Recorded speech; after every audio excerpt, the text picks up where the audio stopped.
Hello! I am, of course, your host, Jack Johnson. For this final project, I wanted to talk about my favorite Studio Ghibli film, Kiki's Delivery Service.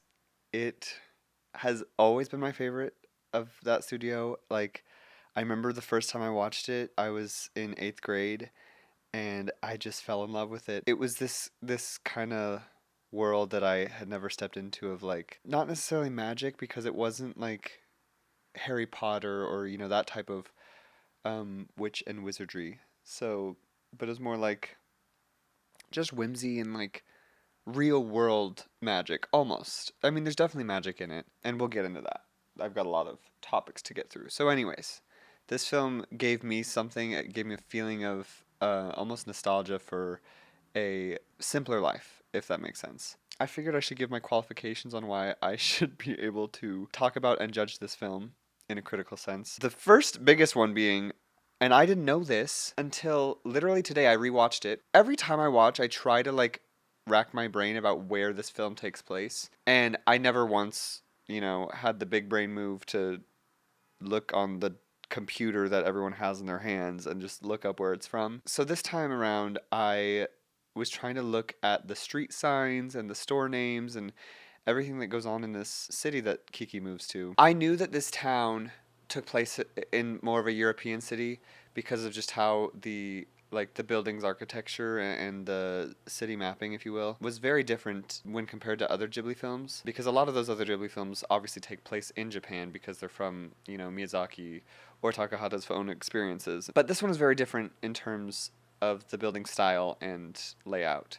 And so I knew it was European, and I would look at the street signs and the store names and everything like that. And I would try to piece together what the language was that was used because it wasn't Japanese characters. It was the Arabic alphabet. They used the Arabic alphabet with symbols, to delineate different sounds. And the one symbol that caught my eye was the umlaut over the O. Now, the umlaut over the O is only used, I believe, in Swedish, German, and Finnish. There could be more, but those are the three main ones that I know use the umlaut over the O. I was like, well, it can't be Swedish because she says that she's traveling south. She wants to go south to see the ocean. So in my mind, I'm like, South Germany, but then I looked up a map and I don't think the south of Germany touches the ocean. So then finally, today, I had the wherewithal to actually pick up my phone and look up where it takes place. Sure enough, it turns out that Miyazaki and his team had taken a trip to Sweden, and it takes place on a small island off the coast of South Sweden.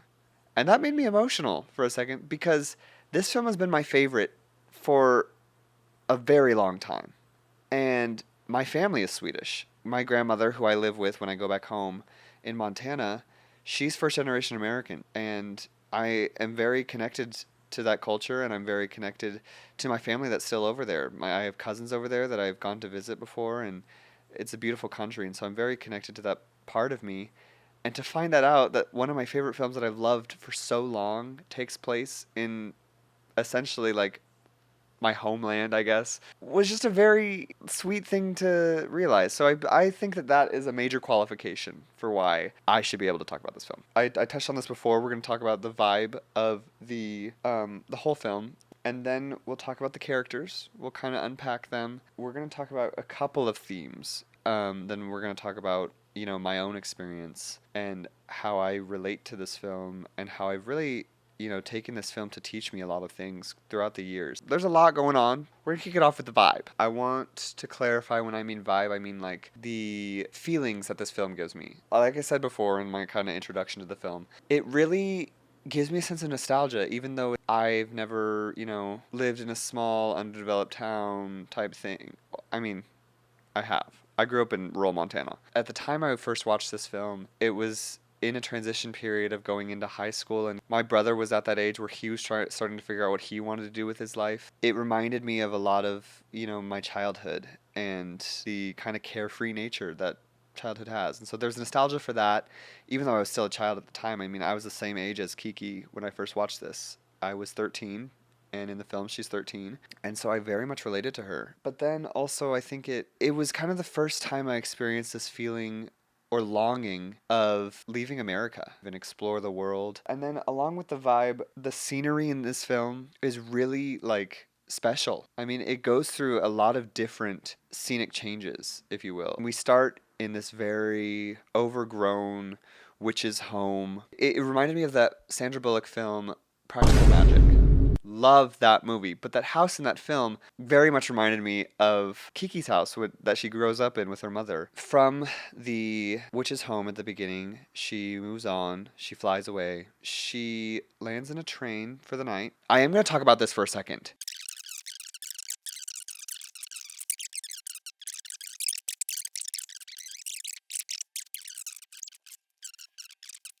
With that tangent out of the way, we land in the city, much bigger city than what she's used to. I mean, she encountered a witch on her way here and saw her city. It's kind of a bigger city, like bigger than her hometown. Her hometown's very small. But then, she wakes up from the train and she's in this massive beachside town. It seems to cover this whole island that is off the coast of Sweden. Editing Jack here. I go on for way too long about the city and all the supposed meaning behind it. I'm just gonna cut that out and put this in here to say that the city is really meaningful and stands for hope and growth in her new life. Okay, cool.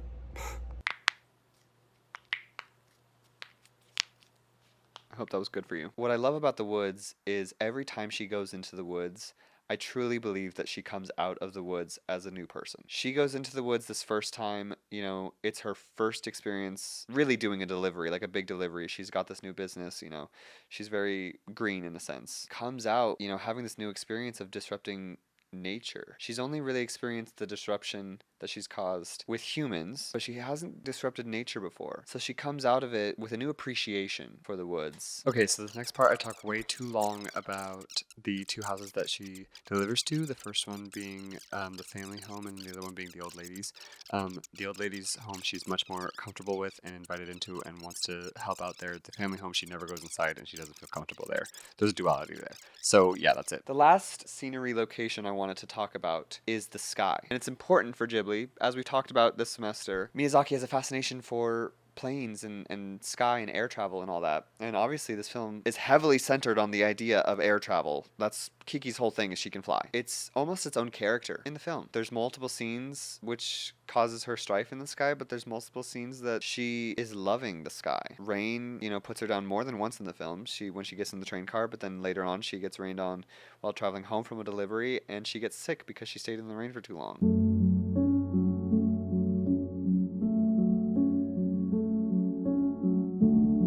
Now let's really get into the characters. Obviously we have Kiki. She's 13 years old throughout this whole film. 13, for some reason, that age, 10 to 13, has been a common theme in other things that I've seen of Japanese origin, of leaving home. The most notable being Pokemon.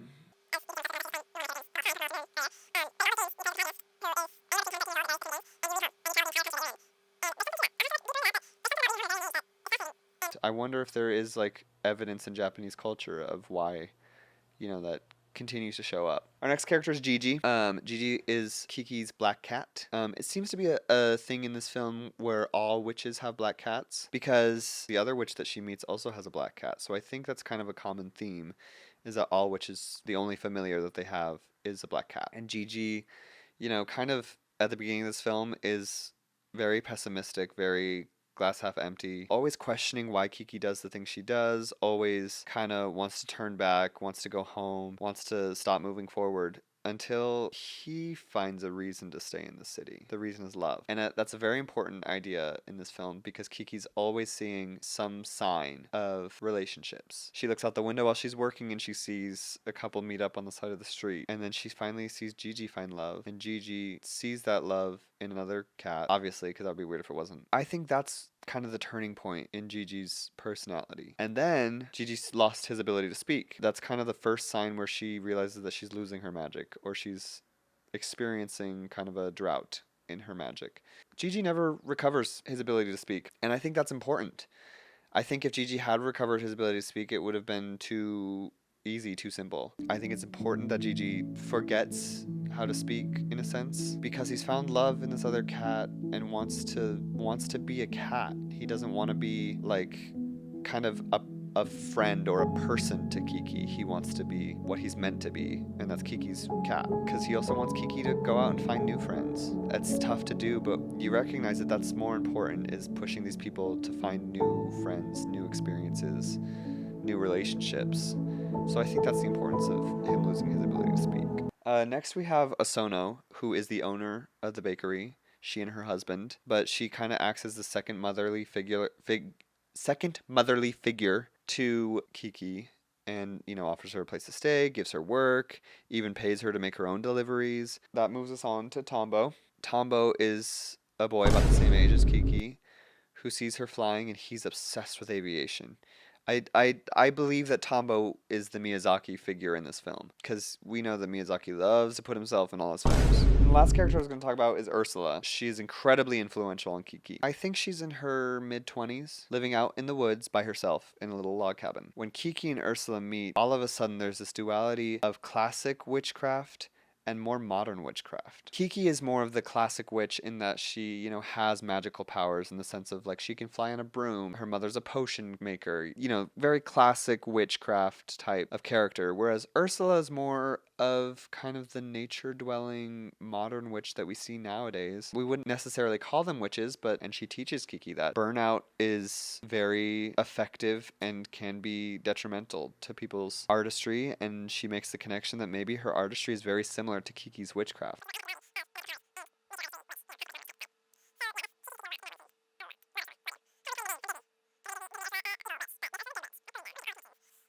So let's move on to themes. Let's talk about artistry and burnout. Kiki has to learn from Ursula that burnout is a thing that happens to artists, and it's happening to her in her witchcraft and her powers. And how to overcome that. What I loved that Ursula taught her was that you have to escape for a while. And then when you come back to it with fresh eyes, it's like a whole nother world. It's really fascinating. And this took me a long time to learn this. This is another one of those learning experiences that I got from this film.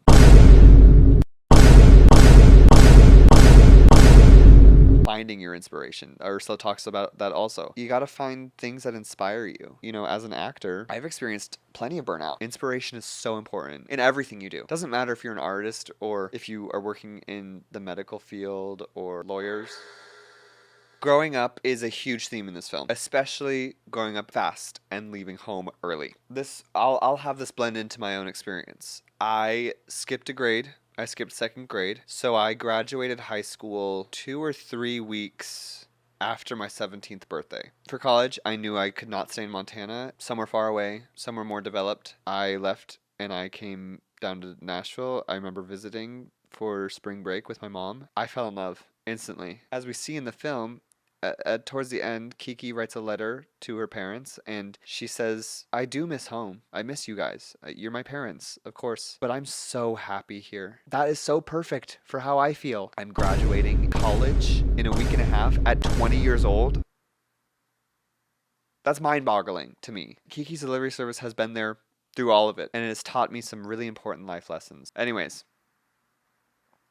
thank you for listening. I hope you enjoyed this video essay of sorts. I had a lot of fun in this class. Thank you.